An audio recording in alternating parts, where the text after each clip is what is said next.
Gusto mo bang magnegosyo ng sari-sari store at wala kang idea kung paano simulan? Sa video pong ito ay makakatulong sa iyo kung paano mo umpisahan ang negosyo sa maliit na puhunan at nasa bahay ka lamang.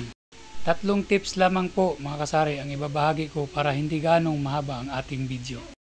Una mga kasari ay ang pwesto. Kailangan na mag-set ka ng area dyan sa bahay nyo kung saan mo ilalagay ang sari-sari store mo. Hindi kinakailangan na gumastos ka na agad sa mga permanenteng istante, lalong-lalo na hindi naman gaano kalaki ang puhunan mo.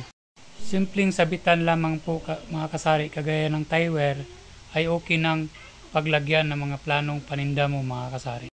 Mga lumang misa, aparador mga kasari ay pwede rin gamiting istante na paglalagyan ng mga paninda mga kasari. Ano ang bagay na makikita mo mga kasari na pwedeng paglagyan as long as hindi ka gagastos mga kasari ay okay na yon. Pwede mo nang umpisahan ang pagsiset ng sari-sari store mo. Pangalawa mga kasari ay ang pamimili ng mga produktong paninda mo.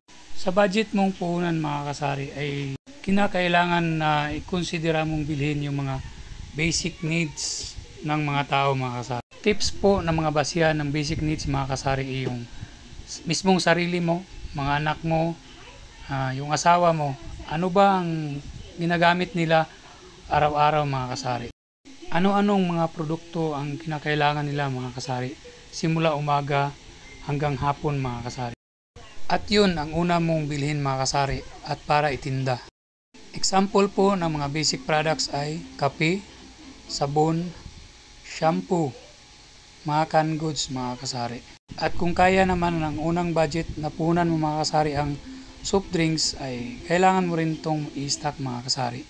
Sigarilyo, alak. Yan po ang mga produktong mabinta sa isang sari-sari store mga kasari. Kung puhunan naman ang pag-uusapan mga kasari is para sa akin yung 15,000 ay pwede mo nang iumpisa sa pagsasari store mga kasari.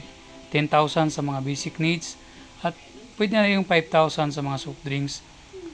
Kunti-kunting alak at kunting sigarilyo lamang mga kasari. Mas mainam mga kasari na mag-umpisa ka sa maliit mga kasari dahil kinakailangan muna na aralin mo yung customer mo mga kasari.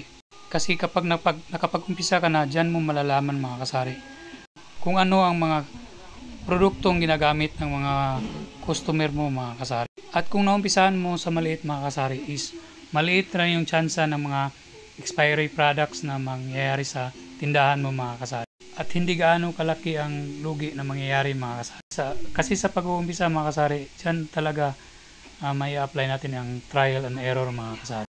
Pangatlong tips mga kasari ay ang pag-display mo sa mga produktong pinamili mo. Kinakailangan na i-display mo ang mga produktong pinamili mo na nakikita ng mga taong dumadaan sa bahay o tindahan mo mga kasari. Kinakailangan na ma-recognize nila na yung mga produktong yun ay binibenta mo mga kasari. Kinakailangan na nakaharap ito at hindi nakatago. Ihangir mo sa sabitan mo kung kinakailangan ang mga produktong kagaya ng kape, sabon, ng mga powder na sabon mga kasari, mga shampoo at mga chichirya. Sa pagsasari store mga kasari, pwede natin itong impisahan sa maliit na puhunan. Kailangan lamang na porsigido tayo, sabayan natin ang dasal, tiyaga at sipag at siguradong magsusurvive yung negosyo natin kasari. At yun lamang po. Hope na makatulong po ang video ito sa mga aspiring na magtayo ng sari-sari store na wala pang idea kung paano nila simulan ang negosyong ito. Maraming salamat po sa panonood.